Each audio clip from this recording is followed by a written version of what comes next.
2025 বিপিএলে চট্টগ্রাম কিংস তাদের হোস্ট হিসেবে নিযুক্ত করেছেন ইয়াশা সাগরকে। আর এই হোস্ট নিয়োগ করে চট্টগ্রাম কিংসের কতটুকু লাভ এবং কতটুকু ক্ষতি হয়েছে তাই জানবো আজকের ভিডিওতে। প্রতি বছরের বিপিএল এর থেকে এবারে বিপিএল সম্পূর্ণ আলাদা। যারা আমরা ক্রিকেট খেলা দেখি এবং বুঝি তারা এতদিনে বুঝতে পেরেছি। তবে এবারে বিপিএল এ আরেকটি আকর্ষণীয় বিষয় হচ্ছে প্রত্যেক দল তাদের হোস্ট নিযুক্ত করেছেন।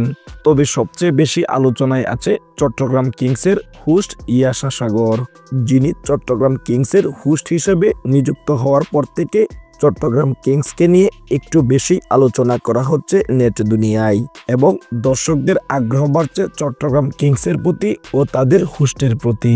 তবে অবশেষে একথাটি বলতে চাই, চট্টগ্রাম কিংসের এই হোস্টকে নিয়ে আপনাদের কি মতামত তা কমেন্ট বক্সে কমেন্ট করে অবশ্যই আপনারা জানিয়ে যাবেন। এতে কি আসলে চট্টগ্রাম কিংসের জনপ্রিয়তা বৃদ্ধি পাবে নাকি অন্য কিছু, তাও জানিয়ে যাবেন।